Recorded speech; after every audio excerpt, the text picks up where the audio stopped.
Spider-Pig, Spider-Pig, does whatever a Spider-Pig does. Can he swing from a web? No, he can't.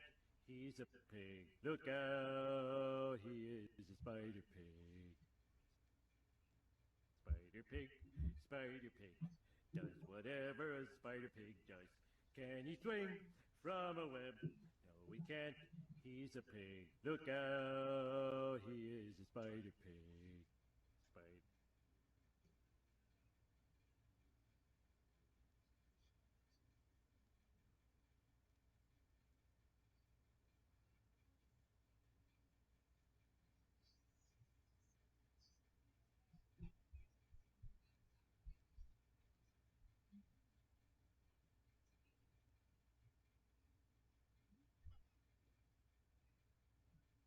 Spider-Pig, Spider-Pig, does whatever a Spider-Pig does.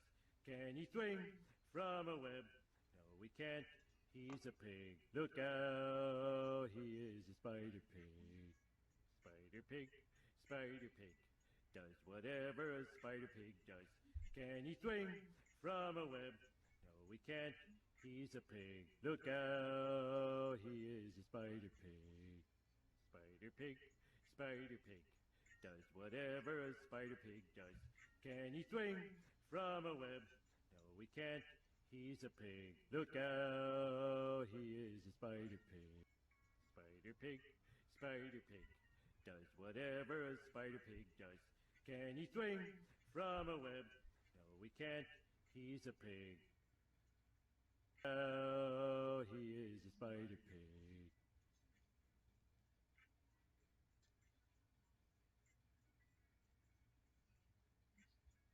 A tattoo on the shoulder of one of the women. Realizing that this tattoo is part of the instructions sent by him on the computer, he accepts the invitation, knowing deep down that something is up. The decision to follow the White Rabbit is the first of many decisions in Neo's rejection of the Matrix, but he doesn't quite know this yet, and so when arriving at the club, Neo is approached by a woman named Trinity, who cryptically warns him of impending danger. Neo recognizes her name as a fellow computer hacker, however she says that was all a long time ago. Trinity then talks to Neo about his general dissatisfaction with life, as she knows that Neo is aimless and tormented by a lack of meaning in his life. She knows that nihilism has sucked his soul, so she promises him that there will be an answer. Cut to the next scene and we see Neo waking up late for work and proceeding to get chewed out by his boss. But in the back of Neo's mind are questions. Was following the White Rabbit just a dream? Who was Trinity? All while Neo continues his droney, hollowed out existence, living like human cattle in an artificial box with artificial lighting, trapped inside a spiritual cage with all the other droogs. The crushing weight of his sterile existence makes Neo even more curious about the White Rabbit. It's a glimpse of something different, and just as Neo continues to stay stuck behind his cubicle, he is then struck by a call from a man named Morpheus. They're coming for you, Neo, and I don't know what they're going to do.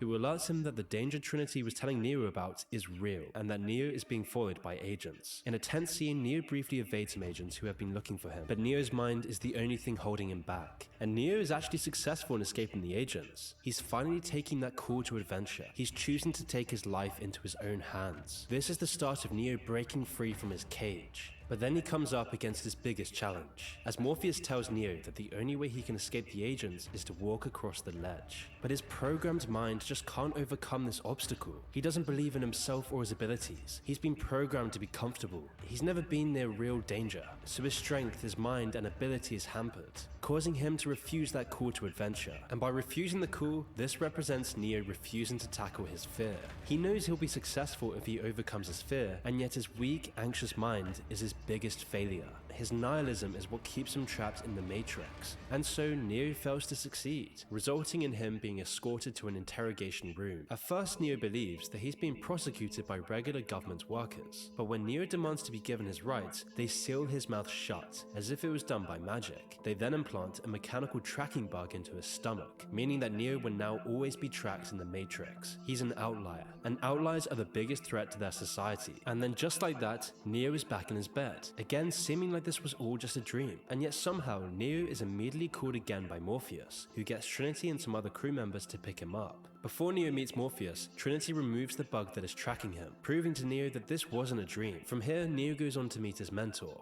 Morpheus, who's living inside an abandoned building. Morpheus confirms all of Neo's suspicions, telling him that his whole life is a lie and that he was born a slave to the Matrix. This was why he was so demasculated, becoming just another corporate drone. It was all by design. However, Morpheus then offers Neo a choice, the decision on whether to remain blissfully ignorant or learn the true nature of the Matrix. Similar to our own reality, nobody can really be told what the Matrix is. One has to experience it and find out for themselves. So Morpheus then opens up his palms, revealing the notorious red and blue pills in his separate hands. In his left hand lies the blue pill, Neo's ticket to blissful ignorance. If he takes this pill, Neo will simply wake back up in his bed, believing in the nihilistic system that has brainwashed him, going back to his lonely, miserable, atomized existence, all while remaining ignorant to the true nature of the world. And on the other hand sits the red pill. Taking this pill will grant Neo access to the Matrix, allowing him to see the world for what it truly is, as nasty as it may be. This decision is the crucial point of Neo's story, and marks the first phase of Neo's hero's journey. The hero's journey is one of the oldest tales of mankind. It's a narrative structure that ranges from all kinds of stories, from Star Wars to the Bible. The term was coined by author Joseph Campbell. He describes this as being a deeply ingrained part of the human psyche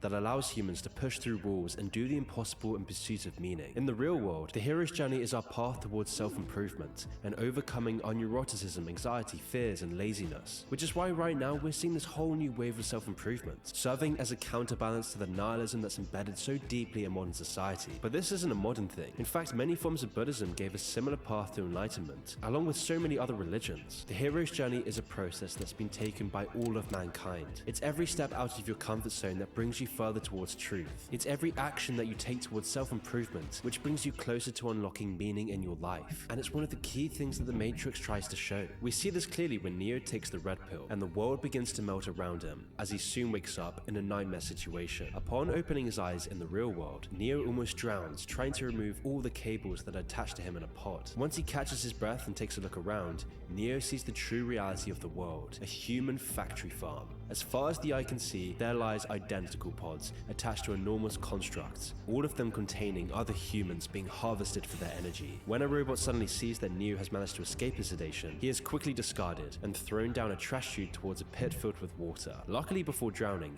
Neo is picked up by the claw of a ship and is subsequently rehabilitated by Morpheus and his crew. When being operated on, Neo questions why his eyes hurt. Along with his extreme muscle atrophy, Morpheus explains the reason. Neo is in a full-on breakdown because he has never actually experienced any kind of bodily autonomy. Once Neo is brought to stable condition, he is plugged into a chair and enters the Matrix along with Morpheus, because Morpheus needs to show Neo the true reality of the Matrix. At first, Neo is in disbelief that he's inside a computer program, but Morpheus questions him on if this is actually so hard to believe. He explains that if what you can feel, smell, taste, and see, then what constitutes as real is simply electric signals being interpreted by your brain. After this explanation, Morpheus reveals that the outside world is in an even bleaker scenario than the one inside their home base. He explains that after losing control of artificial intelligence, humanity decided to create a nuclear winter, believing that a lack of energy from the sun will eliminate the machines. After the nukes, the world became a wasteland, run entirely by machines, while humanity was trapped in a dream world. This dream world is the Matrix, a simulation of humanity's golden age.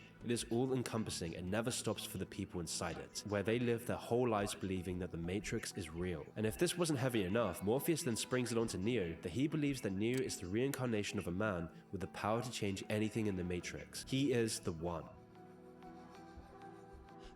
If you've been following my videos, I'm sure you know how suspicious I am of mainstream media. Oftentimes, mainstream media can be the biggest impediment to understanding the truth and keeping you stuck in our society's matrix. Which is why I want to tell you about today's sponsor, Ground News. Ground News shows you how breaking news is being covered across the political spectrum. They do this by gathering news from 50,000 sources around the world and puts all related articles in one place so you can easily compare coverage. By doing this, Ground News allows you to see the story behind the story. Using data-driven analytics, they look at things such as political bias, reliability, and ownership of news outlets. I mean, for example, check out the story about 1,300 channel migrants costing the English Channel on one day. Not only can I see that there are 31 sources reporting on this, but I can also quickly identify which sources have a political bias, according to the ratings from independent news monitoring organizations. And what's interesting about this story is that it's mostly being covered by right-leaning news outlets, all with varying degrees of factuality. With Ground News, I can also check out the ownership of each of the media companies, seeing if they're controlled by government governments, media conglomerates, or if they're independent news outlets. And this data is invaluable if you want to find the truth behind each news story. So go to groundnews/moon,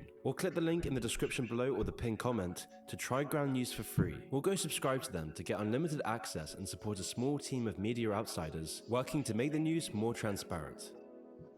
Initially not taking things very well, Neo panics at his newfound enlightenment. He's realizing that the entire world around him, all his friends, memories, icons, dreams are all warped for the benefit of an elite minority. It's as though the Matrix was a warning about the path modernity is taking us, where technology has infested every aspect of daily life to a point that we've attached our own psyches into the hands of a few. You see, in our age of overconsumption and mass production, the powerful must maintain constant relevance through advertising and media. By doing this, multinationals always assure continuous demand to drive continuous profits. Instead of just manufacturing a particular product, companies need to manufacture the structure, the personality, the culture of the universal public. And big tech serves as the perfect vessel to do this. Every day of your life, big tech delivers you into an alternative reality, playing on your emotions, depression, fear, anxiety, hunger, lust, laughter, acting directly on your sensorium. The content you are constantly watching every hour of every day of every year is not a vision but a manufactured data stream that can be sanitized to impose cultural values that generate immense wealth. Little do we realize that every day we are chipping away our autonomy to an all-pervasive drug that delivers whatever message those dealing the drug wish it to be, providing a fertile ground for fostering technocracy. Which is why in the Matrix movie, this is symbolized by AI using human consciousness to fuel their ever-expanding empire. Neo realizes the challenge he is up against. He has to mentally and physically overcome the entire system he lived in to find true meaning, to save the entire human population. However, Neo's fears soon start to dissipate once he begins practicing and learning the inner workings of the Matrix. Back inside the program, Morpheus introduces Neo to a combat simulation inside of a dojo.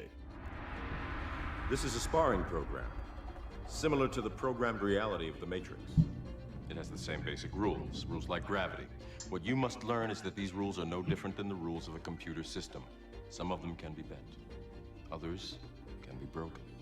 Using a computer algorithm, Neo is able to completely understand the intricacies of Kung Fu, despite having never done so before. So Neo and Morpheus begin fighting. At the start, Morpheus is dominating. He seems unstoppable, he's flying across the room. And so when Morpheus asks why Neo lost, Neo explains that Morpheus is just too fast. But he counters this by saying that the fighting ability has nothing to do with their muscles. Cluing Neo in, Morpheus implies that Neo doesn't even need to breathe in air when inside the Matrix. So upon hearing this, Neo is able to overtake Morpheus during the second fight. He understands that the whole game is mental. If he can overcome the mental barriers inside of his mind, he can win anything. And by doing this, he stuns the whole crew watching the ordeal.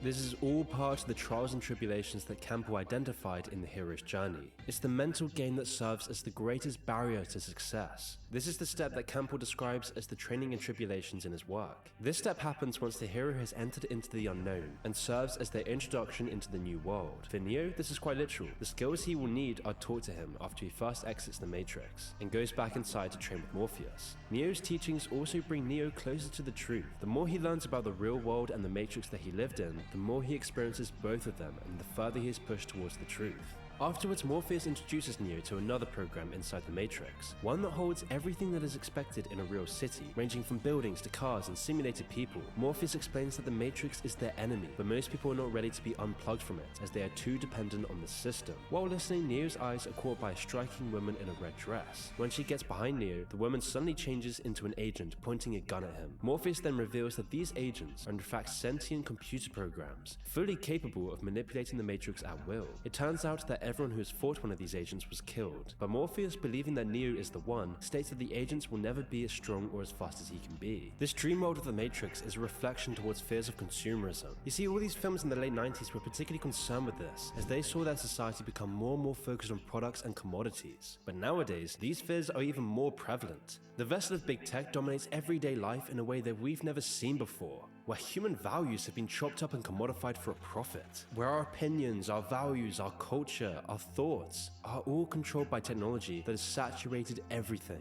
And the numbers show that this is increasingly leading us towards nihilism. Just look around you. The atomization, the loneliness, the depression, the anxiousness. Just as Neo's life in the Matrix made him nihilistic, to find meaning we must continue our own journey. And the nature of the Matrix strikes a resemblance to the concept known as the habitus. The habitus is a sociological theory that tells us that from a a young age, the social convention and rules that people follow are imprinted onto your personality. These conventions aren't just habitual, but instead influence people's ways of thinking and how they see the world. And once you become part of the habitus, your actions perpetuate the cycle for other people. The habitus can be viewed much like the rules of a game. Seemingly illogical things are taken for granted and enshrined as rules. If you didn't know the rules of golf, for example, the sport would just look ridiculous. Why not just pick up the ball and put it in the hole? But knowing the rules of golf means that you see this in an entirely different way. Of course, the rules of golf exist for a reason, otherwise it wouldn't be an actual game. But the habitus has no real purpose by itself. It exists as a manifestation of the environment you grew up in. So then who controls the rules and conventions that easily influence our thoughts? When you start to ask this question about your own life, you then start to see that once you break free of the constraints placed on you, that you can finally see the world as it truly is. And the Matrix is the allegory for this. It exists as a prison that surrounds you entirely, dictating what you see, what you value, and what actions you take. But none of this is actually real.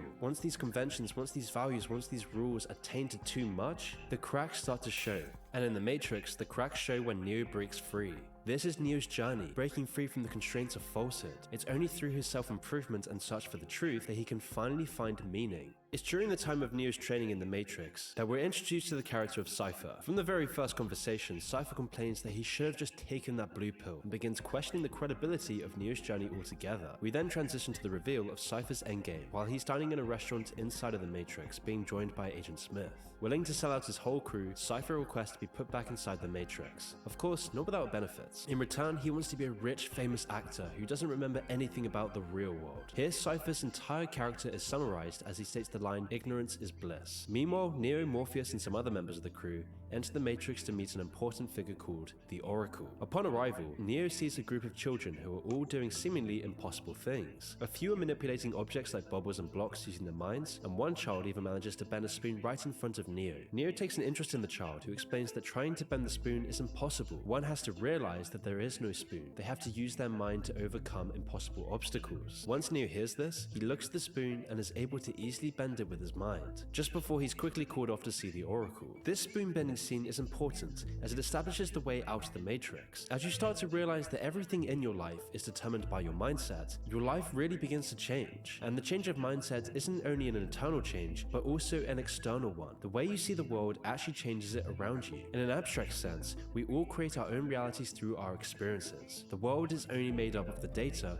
that our senses give us, and it's up to us to fill in the rest. In the movie, this is made literal. Neo can bend the spoon because he knows and accepts the truth that it's simply a figment of the Matrix, and in doing so, this puts him forward on his hero's journey. But because Neo hasn't fully accepted his journey, or fully understood the fact that he is the chosen one, the Oracle doesn't have good news for him, as she states that he really isn't the one. And once Neo is down receiving this bad news, Neo then gets a case of deja vu after watching a black cat repeat its movements. As soon as he says this indicates to the crew that there has been a glitch in the Matrix. It turns out that this whole visit was just a trap set up with the help of Cypher, and things start to go downhill from here, as Morpheus is then caught by Agent Smith, and the rest of the group flees to a nearby garage. As it's revealed that Cypher has backstabbed all of them, he then goes on to kill many of his crew, but is stopped right before he can kill the chosen one, Neo. This too is part of the hero's journey. Campbell shows that one of the key steps in your hero's journey is facing someone who wants to bring you back to where you started. And in the Matrix, Cypher represents this. He's the guys you know who want to bring you down. He's the other crab in the bucket. People don't want you to succeed. They don't want you to escape the Matrix surrounding you, because if you do, it shines a bad light on them. They know their flaws. They know their mindset is weak. Cypher's failed sabotage demonstrates the futility of the desire to go back to ignorance. And this is true for both our reality and the Matrix. Once the truth is uncovered, there's no going back. Which brings us on to one of the most interesting scenes in the movie, a dialogue between Morpheus and Agent Smith. Two equals and opposite sides of an extensive conflict between man and AI. Smith equates humanity to a virus, one that spreads exponentially while devouring all the resources in their way. And from the perspective of a machine, he isn't entirely wrong. Smith then clears his subordinates from the room and further levels with Morpheus. It turns out Smith hates the Matrix just as much as Morpheus, yet for very different reasons. Smith views himself as above it. Agent Smith represents the elite. He's the one who creates the Matrix. He hates the people inside of it. The people inside of it are the only ones feeding his life force, and yet he can't help but despise these people who live in blissful ignorance of the horrible world around them. They have no idea what the truth is. They don't know the darkness of the real world. And by accessing the secrets that Morpheus holds, this will allow Agent Smith to completely destroy the last remaining bastion of humanity in the outside world, a place called Zion. But before Smith can extract this information, Neo and Trinity storm the building with multiple firearms, rescuing Morpheus in the process. The trio make their escape through a phone booth as Morpheus exits the Matrix along with Trinity, but not before witnessing Agent Smith at the last second, leaving him alone with Neo. The two begin fighting, but Neo isn't able to keep up with Smith, and is eventually shot dead. Back on the ship with Morpheus and Trinity, they watch Neo as all of this happens. Devastated, Trinity whispers into Neo's ear that she would fall in love with a dead man, and that he is the one. As she kisses Neo, he is thunderously resurrected, almost in a biblical sense. This scene again is just another phase of the hero's journey, the point of deepest despair. It seems like all is lost as Neo lies unconscious, but when Neo makes the choice to save Morpheus, he begins the final steps towards his journey. His death and rebirth are literal, but they're also metaphorical. Mr. Anderson, the person with no purpose, the person who's nihilistic, the person who's self-hating, self-wallowing, living an atomized, transient, lonely life in a dystopian megacity, is gone. However, Neo is born. This sequence and what follows next is the conclusion of Neo's journey, where he faces his harshest challenge yet as he journeys into the government building to rescue Morpheus. In doing so, he becomes the one. He conquers his mind, and by doing so, Neo fulfills his hero's journey. He finally finds meaning in life. Neo defeats the nihilism surrounding him by accepting the truth around the world. And from Neo's perspective, everything around him is now computer code. He effortlessly flies into Agent Smith, obliterating him and causing his colleagues to run away. Once all said and done, Neo exits the Matrix and detonates an EMP, securing the safety of his operation space back in the real world. The film then ends with Neo talking on a payphone, speaking directly to the audience. Neo sends a warning that he is going to expose the truth of what's really out there, and he proceeds to fly straight up in the sky as the film cuts to black. This end scene is an allegory of escaping nihilism. Through rejecting our fractured habitus and the false values of the virtual world, one can find meaning in reality. Among many, these consumerist forces we find today are distractions that drive people away from the truth. But with self-improvement and your own hero's journey, it's possible to escape the clutches of your own matrix. In the film, the bullets that would have killed Neo before simply stop in midair. In the same way, the things that seem like problems in the virtual world cease to matter when you stop focusing on them and pay attention to the real ones. This whole end scene is supposed to highlight the true power of overcoming our own mind, our own self-destructive thoughts, and our own self-limiting beliefs. By defeating his anxieties, Neo could defeat anything. It was only once he conquered himself that he could find transcendental meaning and overcome the impossible. Which is what this film is trying to show us. That when you realize that you have full control of your behavior, addictions, anxieties, relationships, health, and destiny, can you start to wake up from the delusion you've been living in. This is the only way of breaking through the matrix that has enslaved your life.